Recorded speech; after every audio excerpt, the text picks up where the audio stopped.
Get ready for what's probably the greatest entertainment news talk show out of Austin, Texas. Get ready for everything entertainment news and talk. And now, here's your host, Clint Baker. Hey, what's up, guys? It's Clint. I'm back. I'm your host, Clint Baker. Welcome to another episode of Entertainment News and Talk. That's everything Entertainment News and Talk. We talk about everything. Marvel, DC, just any movie, streaming series, anything you can think of, we're going to talk about it here if it's fun. Guys, do us a favor, give us a thumbs up if you can, and if you're enjoying this show, subscribe to the channel. If you hit that notification bell, we'll send you a reminder whenever we go on live or whenever we have a new video out. If you want to help support the channel, you can go to patreon.com/ClintLikesEverything. If you can't remember that, there's a link in the description. And lastly, if there's something you want us to talk about on the show, message me on social media. I'm the OG Clint Baker on all my socials, but you can find all this information in the description for this video. Anyway, let's get to it. All right, now let's bring in the gang. Hello, fellas. How you doing today? What's up? What's up?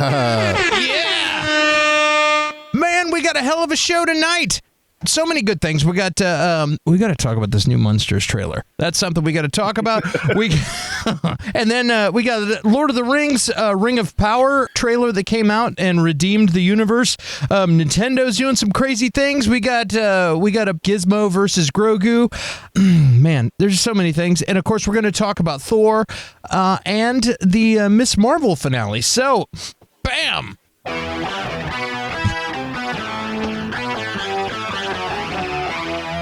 The Munsters, Rob Zombie's scariest movie yet. Is the king of redneck horror making an attempt at being artsy? What is going on with this? What the hell's going on with the Munsters thing? It looks like a 90s student film. Like, I told y'all in the group, we have a group text that we go back. I'm like, dude, this makes like Mallrats and Clerks look like Endgame. I was like, the Paris Hilton sex tape has better production than this trailer. It's like, and I'm like, is this like a stylized choice? Is this even real? Or are they like, is this like I think John Campia tweeted, "Are they trolling us right now?" But I'm like, he's not wrong, because there's something weird about this, and I don't know. I'm trying to figure out, like, is this some weird joke to try and get a buzz, like he's playing a prank, or is he being artistic? Like, did he decide he's going to do, well, for one, 90s like nostalgia and 80s nostalgia, but now, like, you know, if you're an old guy like me, you're seeing flannels, and you've been seeing flannels and Doc Martens for forever and Nirvana t-shirts forever. It's like there's always a nostalgia thing happening. We're having it with Stranger Things in the 80s, and we've been having that for years, and it's definitely with the 90s. When I watched that, it felt like a lot of crappy indie movies that I watched in the 90s, and I'm like, is he like, hey, man, I'm from that era. I'm just going to make something that's nostalgic. All these kids are wearing Doc Martens. I'm from that era. I'm going to do that. Is that what's going on? Or is this supposed to be some weird, like, found footage movie of the Munsters? Like, I'm like getting a nosebleed just thinking about it. What do you guys think? Curtis, you're laughing. What do you think about it? Well, I'll tell you that the best thing about that clip that you sent me, so I'm not a Rob Zombie fan, except for maybe a couple films. The best thing about that clip that you sent me, honestly, is the comments. So let's I'm going to use some other people's words here. Oh, okay. I wish I'd have looked at that. That's great. Woody Invincible says, fun fact, this movie's entire budget was made up of Spirit Halloween gift certificates that Rob Zombie found in a box at a convention once. How did he make it look cheaper than the original? I was expecting something better than a bad green skinned and not fun rear projecting homage kind of way.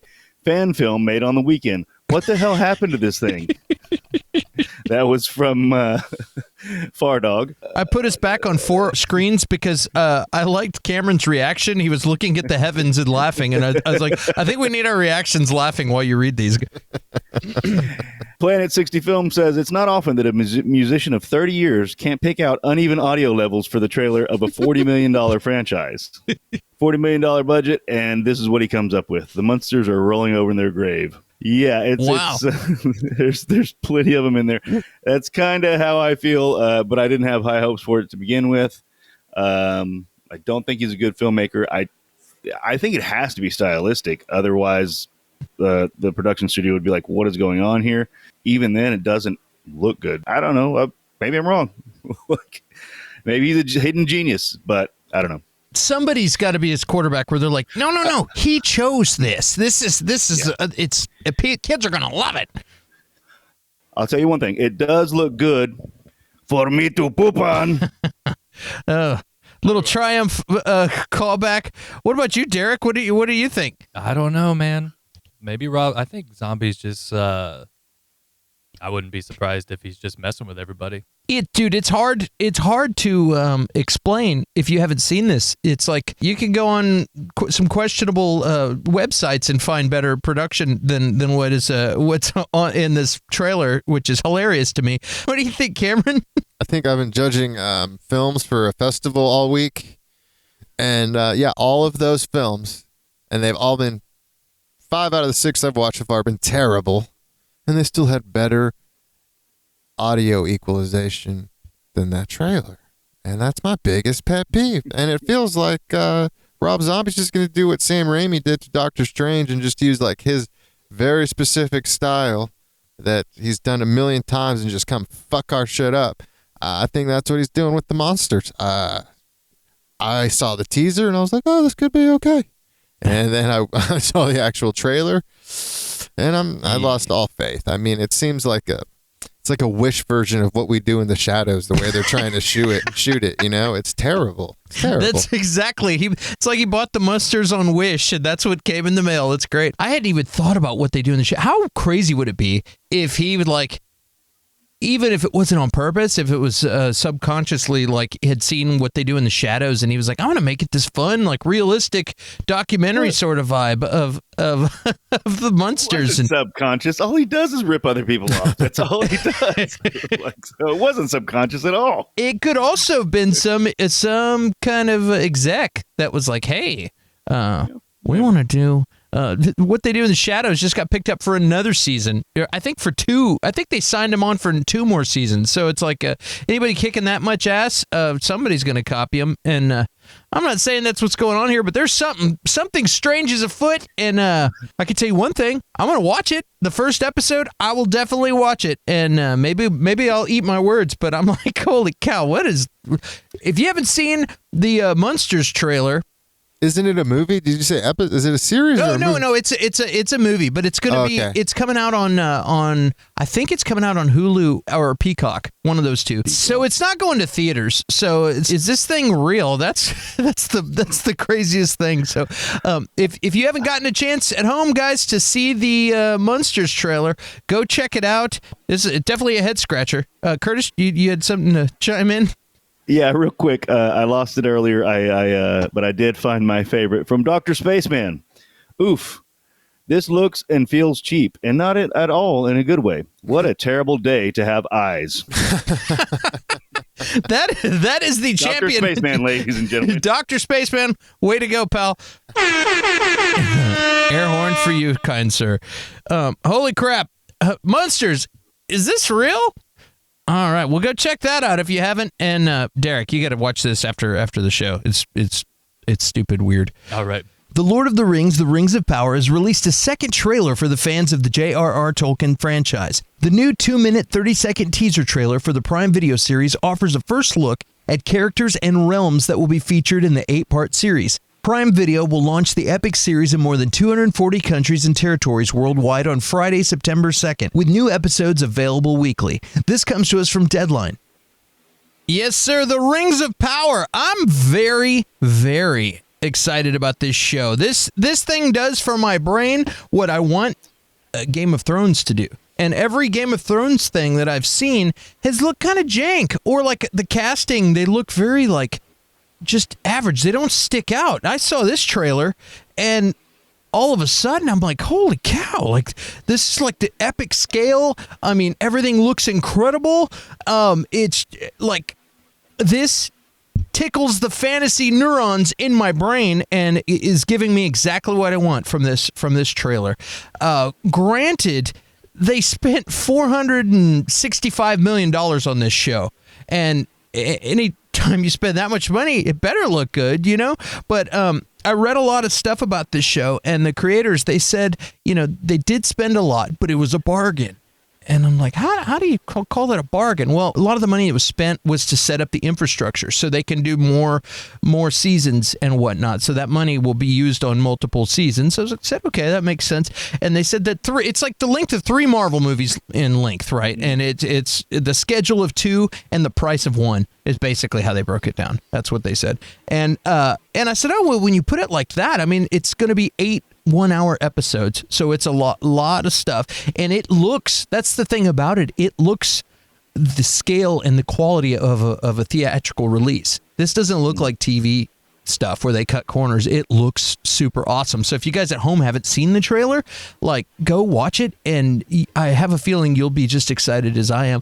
I kind of was rolling my eyes and said, you know, Amazon has a tendency to just be kind of average. They're not good or bad. They're just kind of in the middle for me.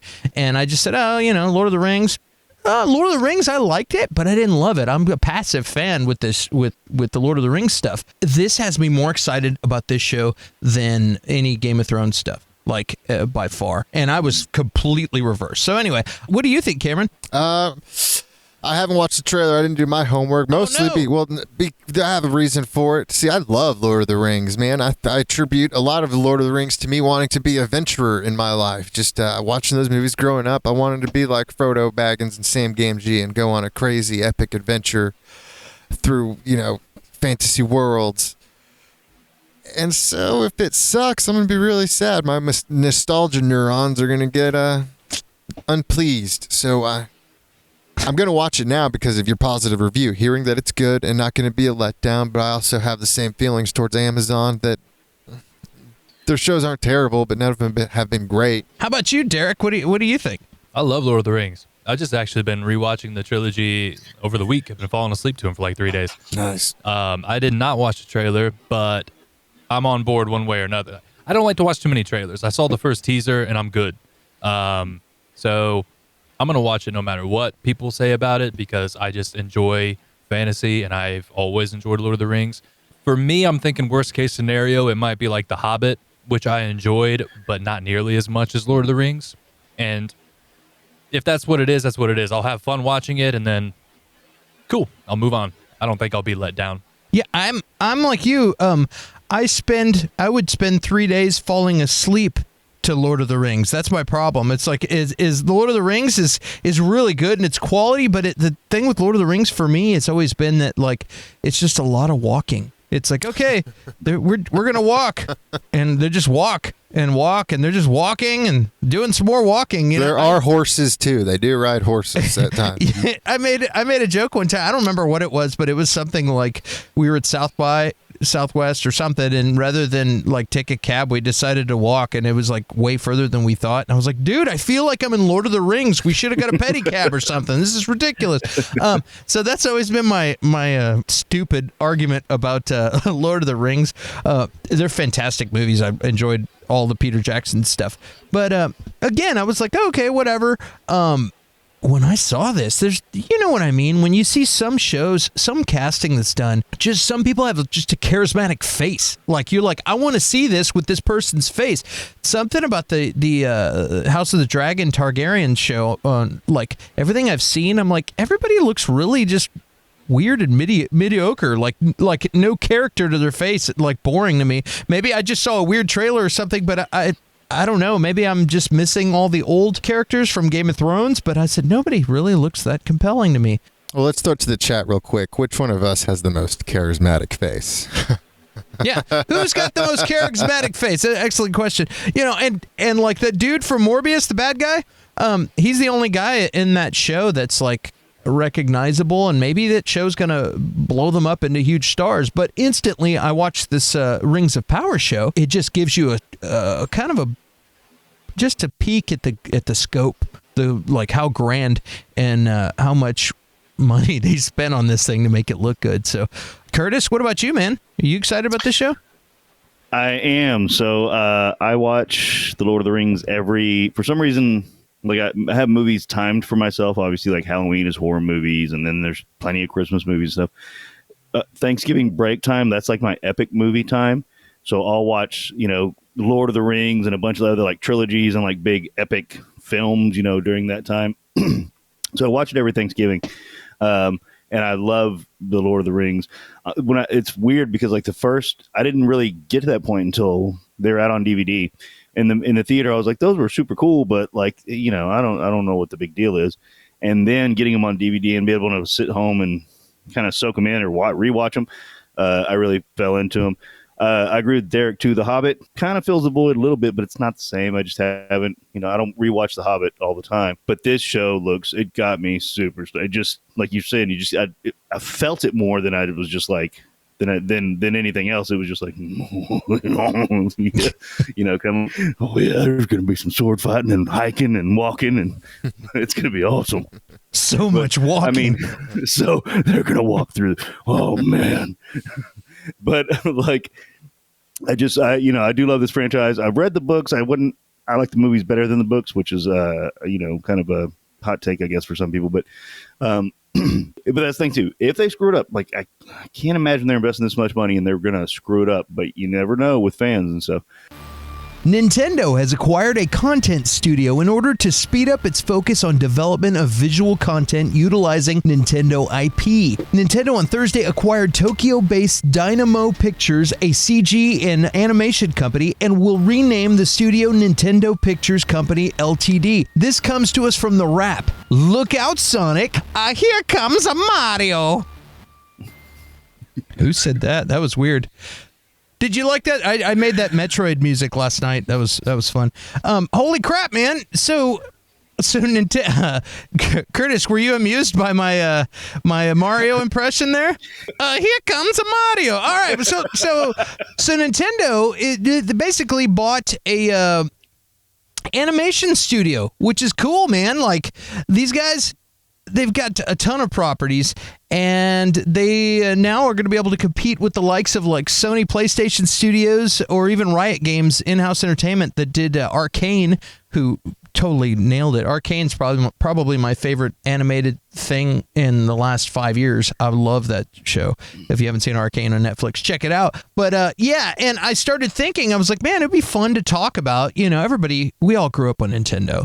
And I looked up Nintendo properties, and there's a long list of games, but some of them are Animal Crossing, Fire Emblem, Kirby, Mario. There's so many Mario. There's Super Mario, Mario Kart, Mario Party, Mario Tennis, Mario Strike. I don't imagine they're going to make a cartoon for every one of these shows, but there are some interesting things. There's Yoshi, Super Mario Brothers, Donkey Kong, Wario, Metroid, which is my favorite, Splatoon, Star Fox, Super Smash Brothers, Legend of Zelda. I think it'd be fun.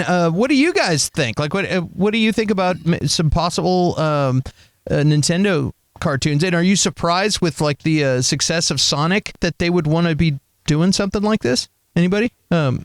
Derek? Cameron? What do you think? I'll go. I like. First thing that came to my mind was Star Fox. It'd be cool to see like a nice space-themed Star Fox show maybe, or I think Mario Kart could be a cool Fast and Furious style show. Who knows? But both those properties in my mind would be really fun. I think it'll be cool to see what they do, but I'm not a big gamer, so I'm not, too much of a nerd boner on it or anything. But hey, I think there's a lot of nerds that are getting boners about it, so hell yeah. I'm not a big gamer either, but I do have. Never mind. Curtis, what do you think, man?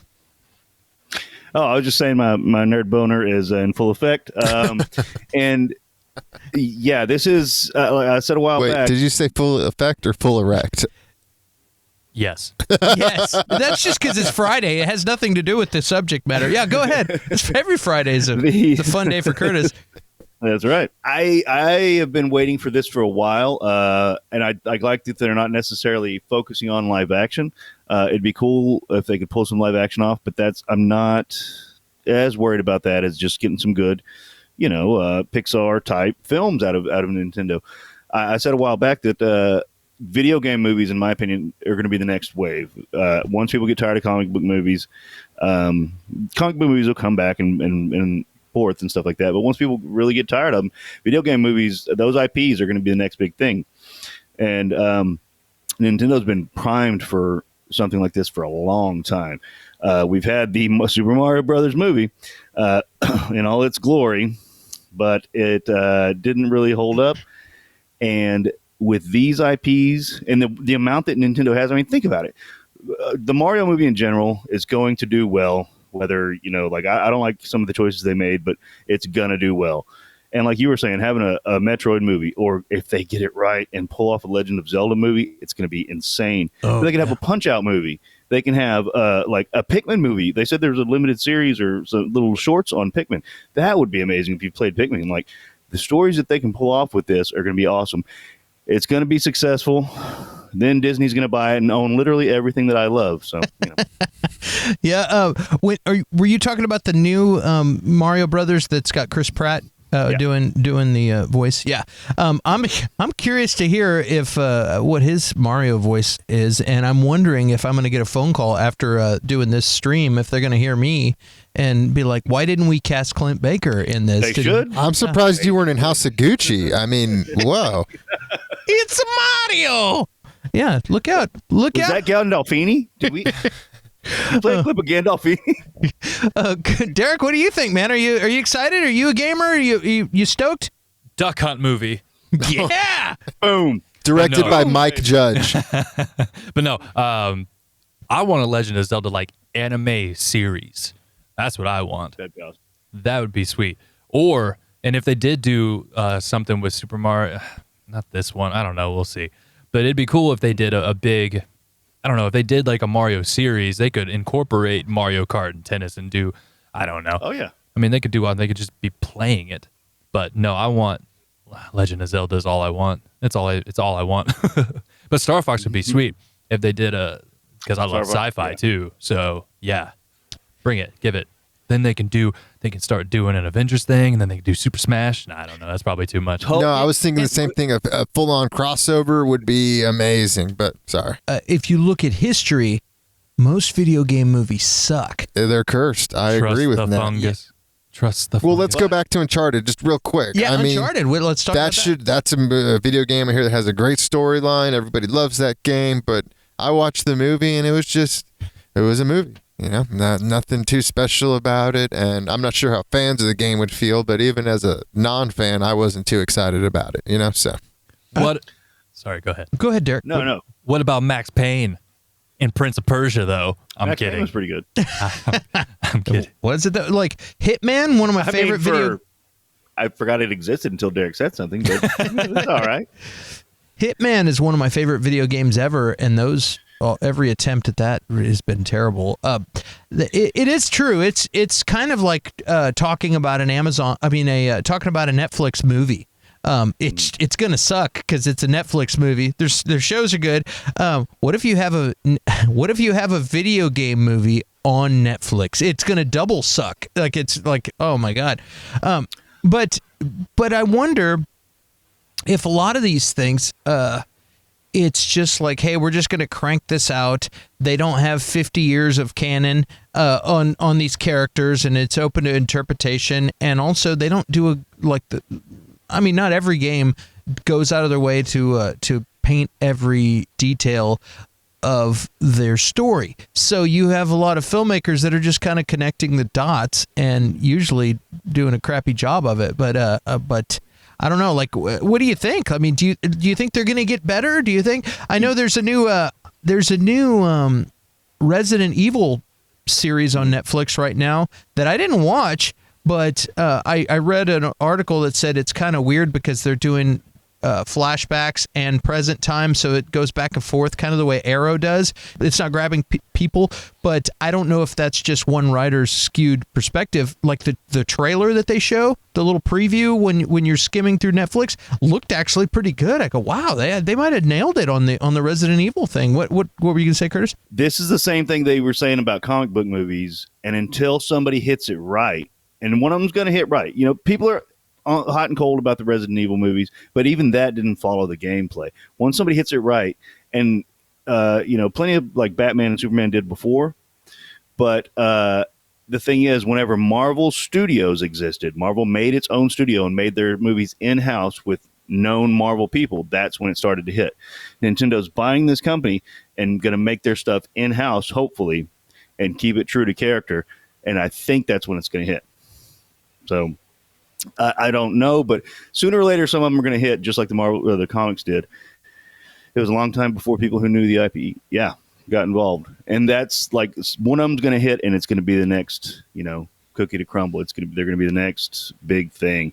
It's interesting. It's like, okay, do you just have an executive who just gets their hands on an IP and is like, oh, cool, this was a hit. This sold a lot of games, or like, with the kids. We're going to make a movie out of this. It's going to be great. Or do you get people involved that actually care about the story of the game? And like, I think if you get people that actually care, well, it's like anything else. You get people who care about what they're doing. They're going to, when you're just trying to crank out a profit, you end up hurting the storytelling, and we're going to be talking about that later today. It's like, so let's hope that some of these, because there are some really cool stories in a lot of video games, and it's just like untapped diamonds in the rough that could be turned into some really cool stories. And then if you own that, like, it's like double money. You get to re-release your game, and you're making money on the movie, and it's like there's tons of money and profit. And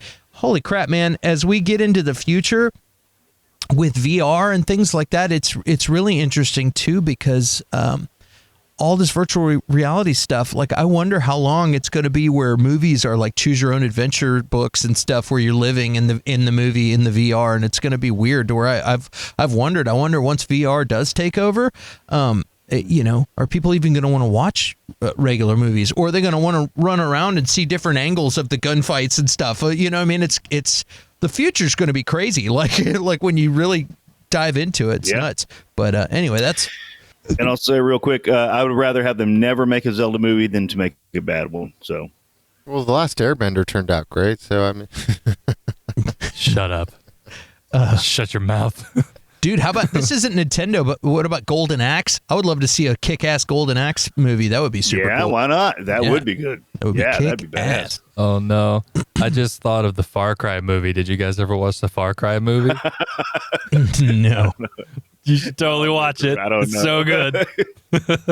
Dude, we got to start doing some bad video game movies on Versus. That's a good genre. We could do it for weeks. People always crap on the Resident Evil movies. I love those. The Mila Jovovich, or whatever. Yeah, I can't say it either. But I've seen every one. I'm fine with them, but they're just not the game. The game is so much better, I've come to terms with it, but like the game, all they have to do is just follow that storyline. I don't get it. It's right there. I enjoyed Welcome to Raccoon City. I know not everybody did. I really liked it though. Is that the most recent one? Yeah, I haven't seen that one yet. It's like a combination of like the first two or the first three games. My friend is more into them than I am, but he was telling me, he's like, yeah, this is like a combo of all of them. It was great. I haven't seen that. It's I talked to another person, didn't like it at all, but it kind of like fit the story. It was low budget. It kind of made it, to me, it kind of felt like a 90s horror movie, which I actually kind of liked. But I don't know. I thought it was a fun movie. I enjoyed it. It's got that 90s Munsters feel. Better. Just kidding. I assume. Oh boy. Well, guys, what do you think? Are you excited about Nintendo opening or acquiring an animation studio to do all their fantastic things? Let us know in the comments, and we're going to keep our eyes open for any up and coming Nintendo properties that hit the big screen, and I'm excited to see all of that.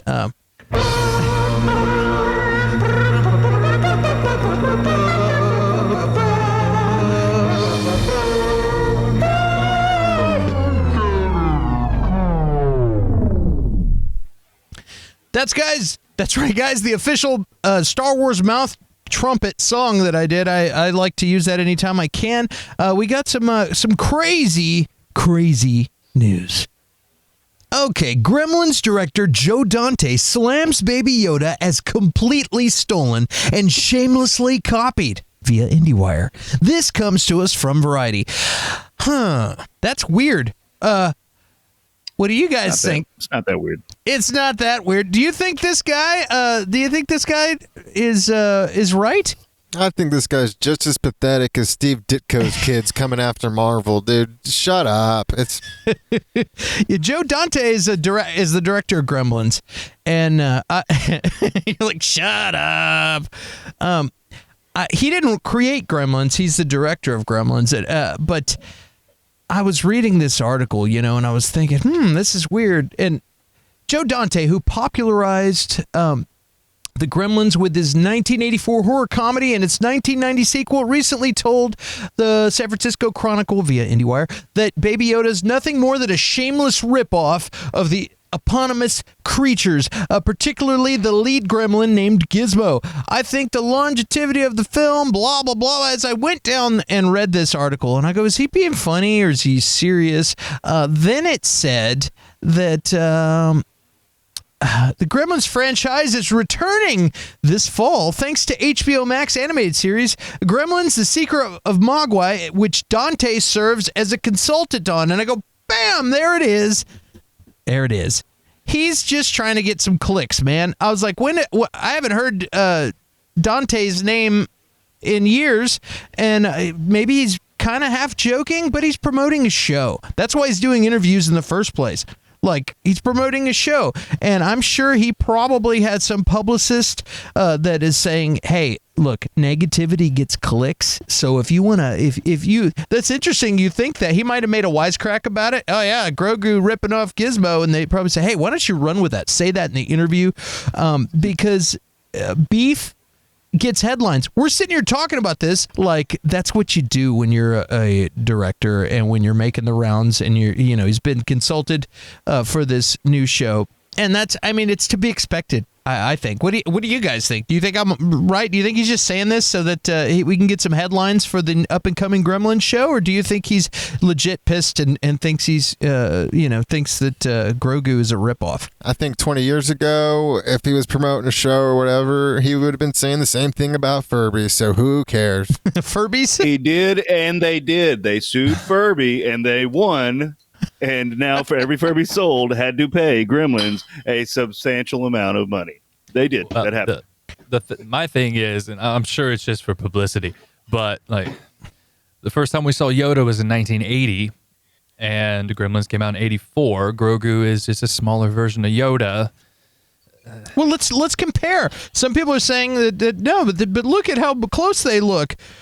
Yeah, they got ears. Yeah. Hasn't Star Wars been stealing things from other films since the beginning? That's the whole point of Star Wars. Yes, they have. Star Wars is meant everything. to be an homage to a bunch of I'm not going to sit here and pretend like Star Wars is completely original. Yoda was before Gremlins, so shut up, Dante, whoever you are. But look at a picture of Yoda. He has long ears, but not those ears that like come out of both like from his cheek to his forehead, like big old Gizmo ears. They're obviously ripping off Gizmo. I don't want to hear it. Just to be cute. Like, I don't think they're going to sue. I just don't want. I think what they're doing is that whenever the Gremlins thing comes out, and then people that aren't aware, because he talks about in the article, like a third of the audience isn't aware of Gremlins. Like, I think that they're doing this that because whenever the series comes out, they're going to be like, they just ripped off Baby Yoda with this furry thing. I think that's why he's doing it. He's covering his bases. You're right. Yeah, exactly. Because he said, he was like, most people have seen Gremlins, but there's usually about a third of the audience that hadn't seen it. And like, a third of America, that's kind of a big deal. And they're going to be like, hey, I've seen Baby Yoda. That's him. They just put some fur on him, So he's kind of getting out ahead of that. Well, when I watch Gremlins with my kids one day, I'll tell them that's Baby Yoda. Yep, like they shaved Gizmo? They shaved him, yeah. They shaved Gizmo. They shaved Gizmo. Yeah, I mean, that's before and after right there. They shaved Gizmo, and now he's Grogu. But I mean, they could sue Disney, for the big ears and stuff like that. Like that. But then, like, coyotes could sue Gremlins because, like, that's what I mean. Like, it's just a kind of a generic thing, like for big animals with big ears like that, or like a French bulldog or something. Like it's just cute. It's just cute. That's why they did it. Curtis, do you really think they ripped off Gizmo? Yeah. Yes. Yeah. The first time I saw that thing, I was like, "That's Gizmo." I'm a huge Gremlins fan, but like, it's Yoda. Yeah, I mean, it's the same race as Yoda. No, which came first? So you got to make Yoda doesn't have. Look, they're not eyes and those like. Well, he's a big, baby. Like, ears. Okay. And he's a different person. Yes. Not every alien, like humans don't all look the same. I don't look like Clint. I do have a giant head, but Well, babies kind of look the same. little ears though. Except Look, those- okay, stop. Everybody stop. Okay, this is important. Big ears had first I did. Well, that settles it. There you That's go. it. That settles it. Actually, if you look back to the Looney Tunes cartoons of Gremlins, they're close to Gizmo, and they do have those big ears, and they got airplane wings coming out of their heads for some reason, or something like that too. But the picture of a gremlin actually Looney had that. Tunes cartoons of Or- Gremlins.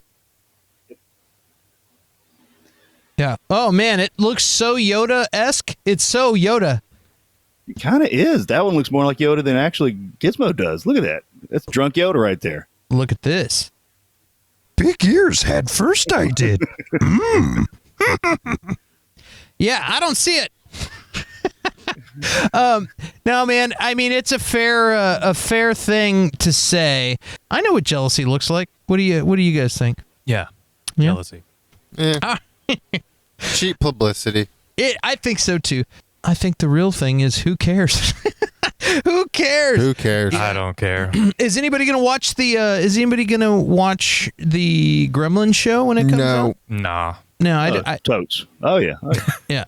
I don't see myself watching it, an animated show, but I don't have kids, so there you go. What about you guys at home? Are you guys excited about this up and coming Gizmo show? Are you gonna watch it? Do you think Grogu is a ripoff of Gremlins? I don't know. Let me know in the comments, and you know what? I am gonna watch that show when it comes is. out. I will watch it, and then I will come back and be like, whatever, man. All those Gremlins look like Yoda. That's what I'm gonna do. Yeah, an actual gremlin, but one before the Mogwai, looks like Yoda. But baby Yoda looks like the Mogwai. So, or Gizmo. Ancestors. All right, let's move on to the next topic. All right. Okay, I was looking up at some of the comments real quick. Benny and Cecil? Okay. All right. Well, let's talk about this. All right, before we get nuts on this next topic, I thought this quote came from Taika Waititi. Actually, it didn't. It came from Ringerverse's podcast host, Joanna Robinson, who said, Taika having a blank check on this is absolutely not the case.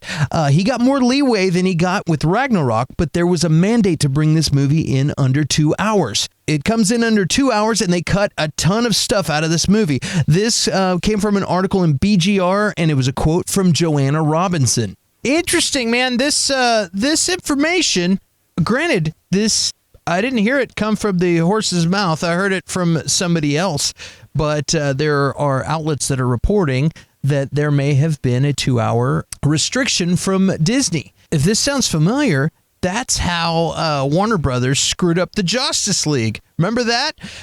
2 hours. We're gonna shorten it to 2 hours. Tell this story, and of course, Joss Whedon said, "Okay, whatever you say."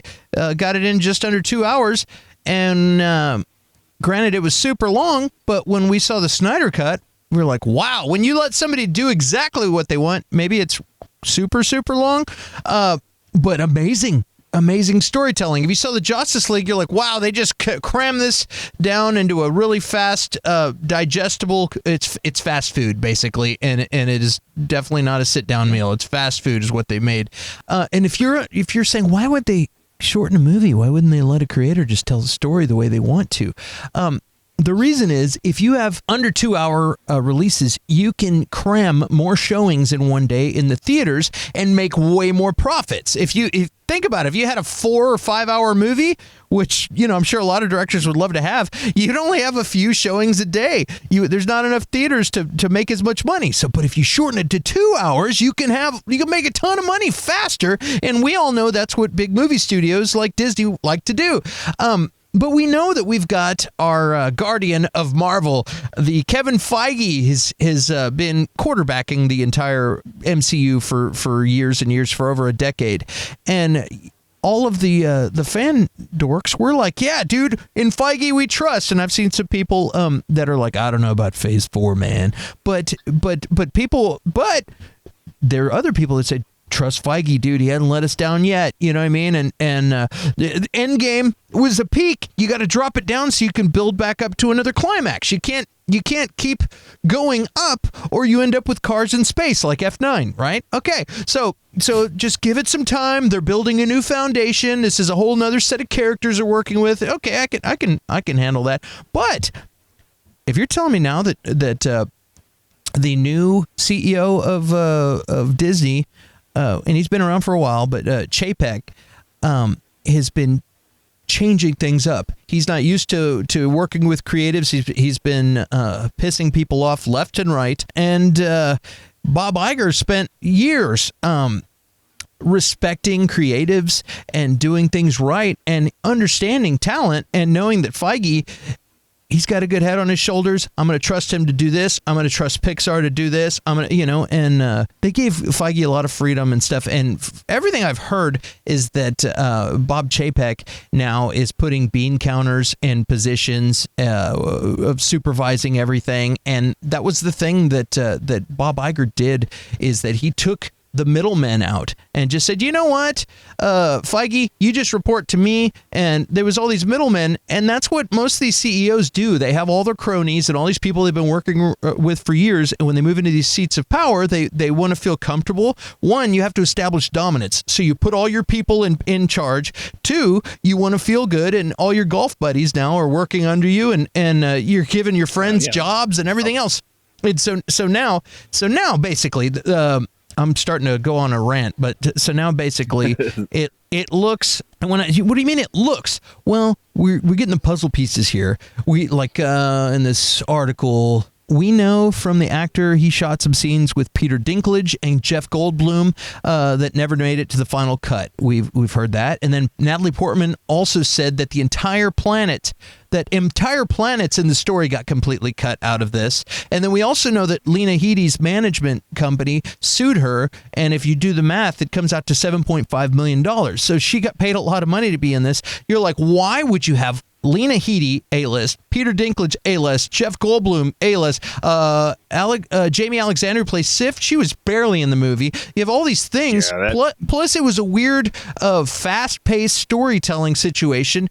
They've said that there was 4.5 hours, that the first cut was 4.5 hours. There's always a long cut in the beginning, and they edit it down. So, I'm not like, why didn't we get a 4.5 hour movie? I'm not saying that. That's normal, is for the first draft to be long. But to make them go under 2 hours, not to mention, we have so many Marvel movies that are over 2 hours. So Kevin Feige, it's not like he's like, he does that. He's like, tell a good story.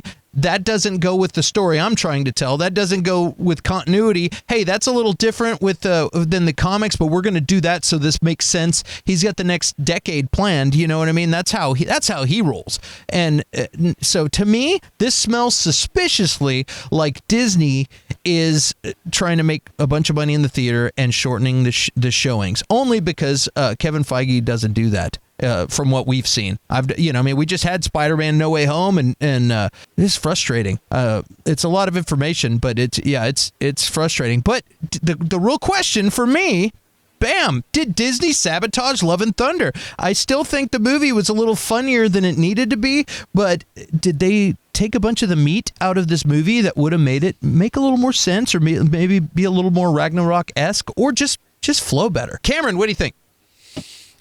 These greedy bastards, man. That sucks. I really enjoyed the movie.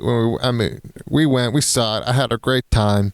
But the more time I've sat on it, it's just like, golly. I would like to see an Infinity War level Thor again. And I would have loved to see the God Butcher actually butcher gods, instead of having, a freaking a whole freaking Old Spice ad in the movie, I guess, to offset those costs from fucking Lauren Hetty not being able to be in the movie, just wasting $7.5 million. So we throw in an Old Spice ad, get her money back. Like, it's just greedy to me, man. And like, people are gonna see the movies. Like, now they have to get greedy and cram as many showings into a day. If you cut 20, 30 minutes off a movie, how many more showings is that actually going to be? Can you squeeze in more than one just off of, And I think 20 or 30 minutes of this movie would have made a big difference. I know Kevin's losing control, like with the trailers. The trailers are really starting to piss me off. Like, I'm just not disciplined enough to not watch them. But, like, we had already talked about the Hall of Gods on the show before the movie came out because they blew it in the trailer. And so at the climax of the movie, when, like, in my head, I was like, oh, my God, like, how is Thor going to get out of this one? I'm like, oh, wait, I already saw in the trailer Natalie Portman's about to fucking portal in on a horse and save the day. It ruins the whole fucking movie, dude. So I know Kevin's not about that. And so, I don't know. Maybe someone needs to take this dude out. I don't know. How old is he? How old is this Chapek guy? I think he's going to be around for a while. I don't Damn, man. Well, that's how I feel about it. It makes me kind of bitter. It makes me want to stop watching the movies. I'll just be the superhero of my own life, and I'll come back in 10, 15 years when they've wrapped up Secret Wars, and I can ingest 10 years of content again, But I don't know. Yeah, I mean, again, we didn't get a copy of the memo that says, guys, I have a memo. I got a leaked email of Bob Chapek telling Taika Waititi, giving him a direct mandate. We don't have that. We haven't had an official person say there was a mandate. But when you do the math, it sure. I don't like speculating and like saying, hey, this happened when we don't know that it did. But it makes sense if that really happened. It really makes sense because they rushed the storytelling. They've got all these people that weren't in there, and also you could have had all these gods at one place getting butchered, and we never saw any butchering. So that's the other thing. My big complaint was the tone of the intro, where they just I even said it. When Gore meets his god, that whole scene feels a little bit campy and rushed. There's a great video of Stan Lee talking about Superman and Thor, and he's like, you look at Superman, he has no means of propulsion. He's just floating in the air. At least Thor, he spins his hammer, and it pulls him off the ground. In this movie, Natalie Portman doesn't even spin the hammer. She just jumps. And I thought that was so cheap, and I know it's a tiny, small detail, but spin the freaking hammer, dude. Spin the hammer and fly. How about Thor riding Stormbreaker down the hill like a broom? I laughed. That was fun. Yeah. It's Derek, a call back to the joke. Oh my God, the hammer pulled you off. Derek, what do you think, man?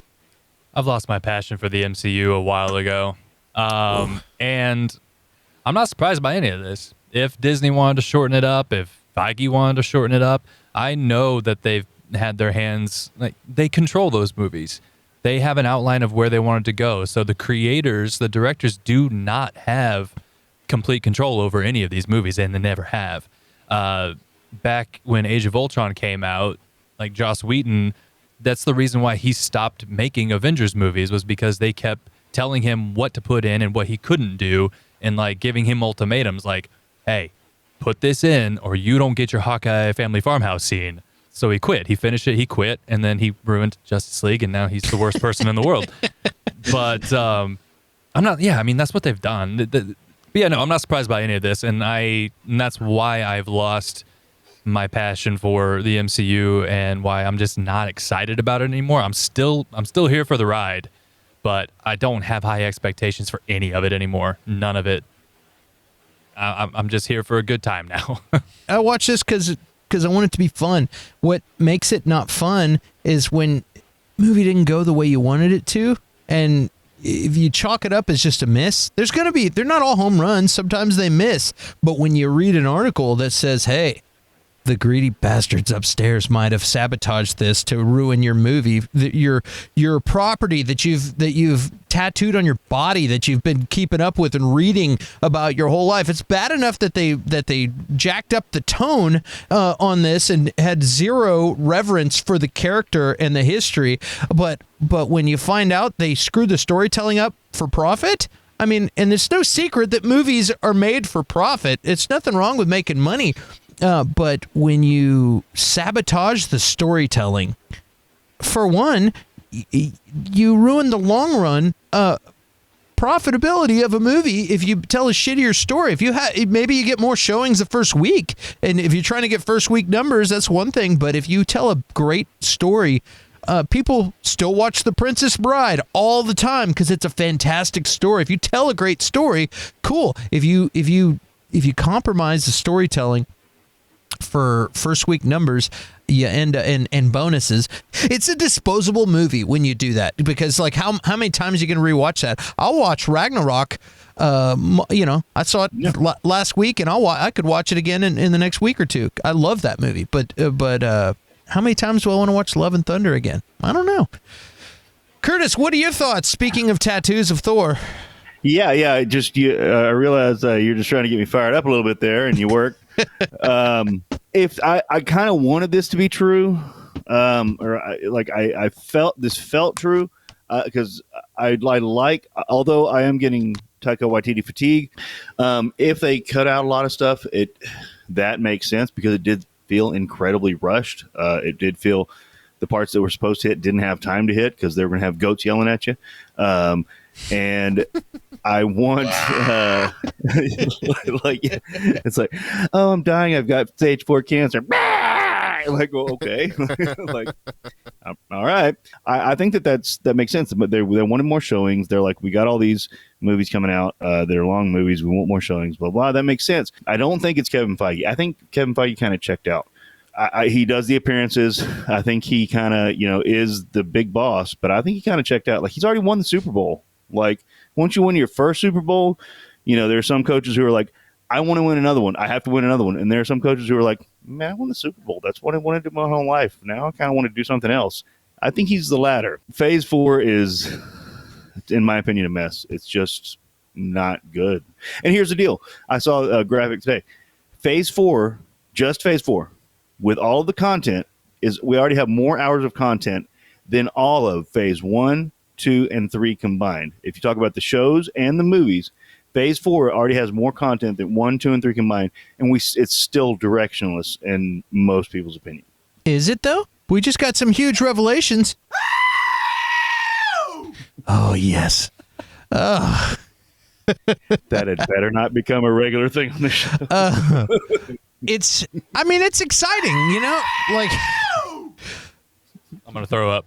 Okay, we're done with that. We'll save that one for next week. And yet somehow we're using it to better effect than Taika Waititi did in the whole film. Yes. I love this because it's the highest critic score of any other Marvel series. This feels to me like very much like it is the top-selling Labor Day release after lunchtime. Like the publicists love to like crop their description of a headline, but the new Miss Marvel show is done pretty well, I think, and let's go into that as a topic. Oh man, we just got the season finale to Miss Marvel, and that's right, guys. Kamala Khan is a mutant? What? Mutants are in the MCU? Spoiler alert. And where there's mutants, there's X-Men. Cue the music!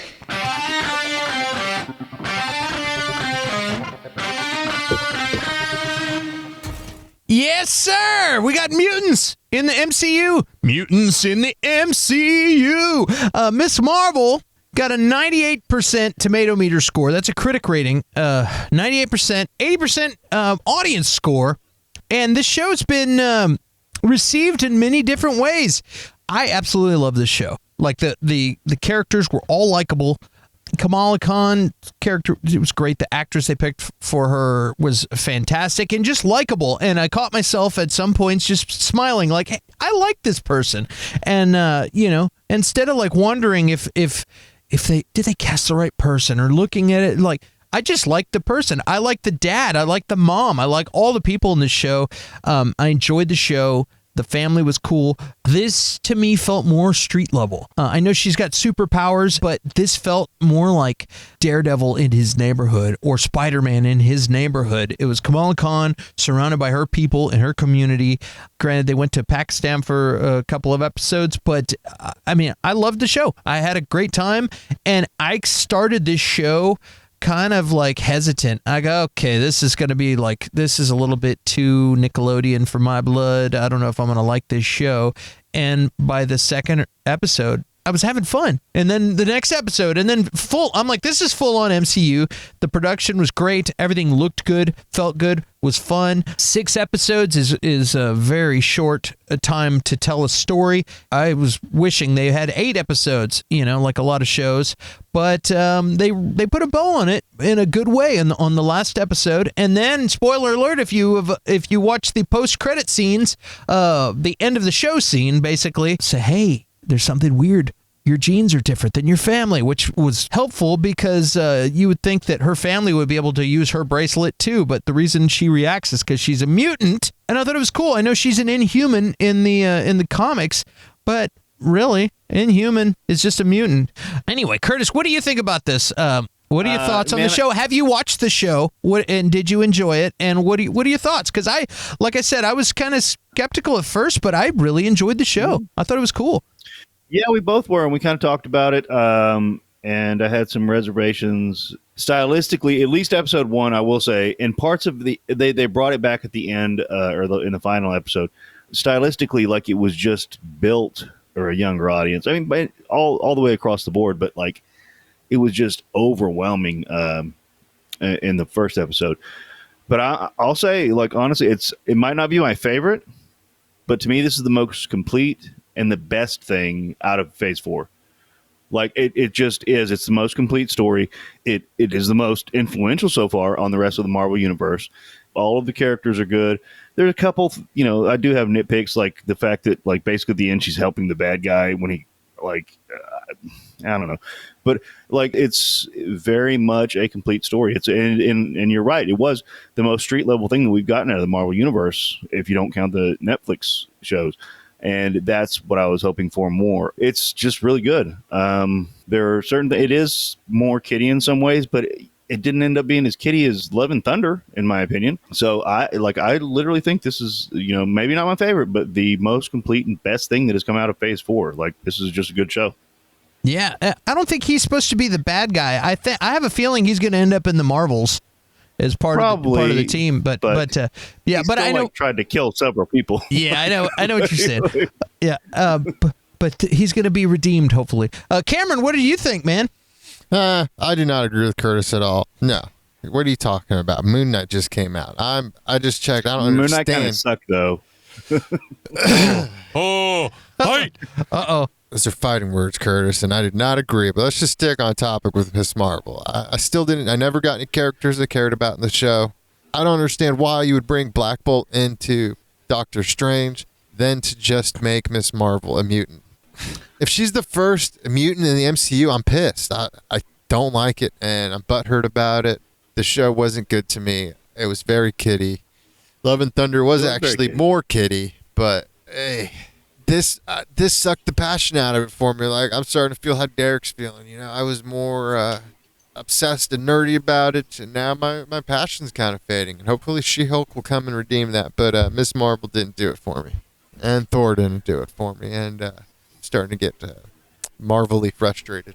I wanted I wanted them to introduce Wanda as a mutant in WandaVision, because it kind of sounded like they were hinting at that. Like, there's a reason why she's surviving this. It's a reason why the twins are surviving this. I was thinking because they're mutants. That's why they're able to survive the experimentation with the stone. But they didn't say that. They never straight up said that. And yeah, we got Xavier and Doctor Strange. I don't know. It doesn't bother me. I just think it's odd. I don't know. Yeah, I don't know why you would introduce her as a mutant when you could just keep the Inhumans thing going. But I mean, at least they're doing it. That's how I feel. Curtis, why do you think Feige would be like, hey, we're going to go ahead and change her backstory? I know they changed her powers a little bit. So I think they're going to kind of disregard the Inhumans for a while until they have to, or until they feel like they can do it right. And honestly, they and I think that's why Ms. Marvel at the end says it's just another label, blah blah blah. It doesn't matter, because honestly, I think that the MCU is going to treat Inhumans and mutants kind of as the same, which they kind of are. It's just that the Inhumans were genetically modified by the Kree through the Terrigen Mists, and mutants are genetic relics of people where that has happened. Like you're somewhere down the line, you have an Inhuman gene, or like mutants don't have to be exposed to the Terrigen Mists. And I will say, notice Ms. Marvel happened right after the Celestial died, which would release the Terrigen Mists. I'm going into comic book nerddom here. No. But I said it a long time ago. They're bringing those Celestials to bring in the mutants. And after that is when they made Ms. Marvel a mutant. Like, the difference between Inhumans and mutants is kind of pretty slim. So I think that's what they're going to do, is kind of make Inhumans and mutants pretty much the same thing. Inhumans will be the first mutants. They'll be the first that were created by the Kree if they go back down that road, which they may in Secret Invasion, because Secret Invasion is different from the comics. They're going to have invasion by the Kree. So there might be Inhuman people or Kree or whatever, like, out there in the world. We don't know what they're going to do with Secret Invasion. But I think that's what they're going to do. They're going to blur those lines as much. They're already really blurry. There's been also a lot of talk about Namor possibly showing up in Black Panther 2. I'm wondering if that's going to be a thing or not. But I did think the visuals when they were trying to like get into the other dimension, they like evaporated, but they like crystallized first. It reminded me of those husks in Agents of S.H.I.E.L.D. when the Inhumans would get exposed to the mist, and then they would go into that corn husk. Oh, yeah. I thought I saw some similarities there. I don't know if it's connected at all, but maybe. Just a little thing I caught. Spoiler alert, if you haven't seen it, guys, at the end, something weird happens, and all of a sudden Captain Marvel, Brie Larson, ends up in her room. That's not her morphing into Captain Marvel look. No, that is Captain Marvel. So they switched places. So you got to wonder, where the hell is Ms. Marvel now? Where did Kamala end up? Maybe what were we going to say, Curtis?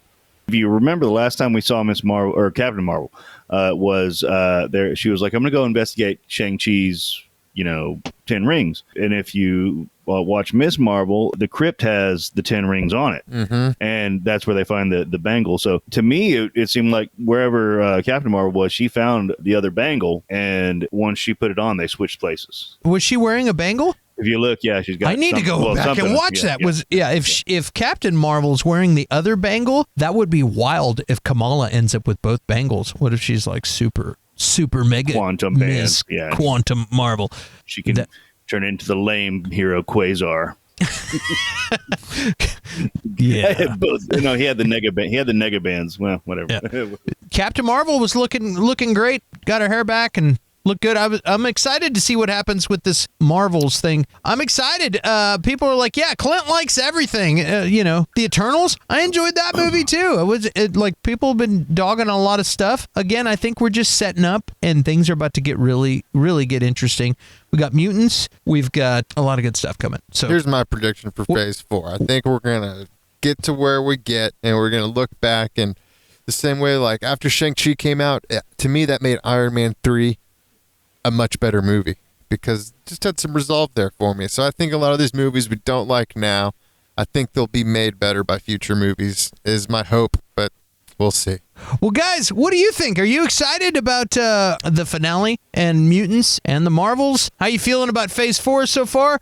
Are you optimistic? Are you pessimistic? Let us know in the comments. We want to hear from you. And that's going to wrap it up, man. Curtis, Cameron, Derek, news team, disassemble. Like and subscribe. We'll see you soon.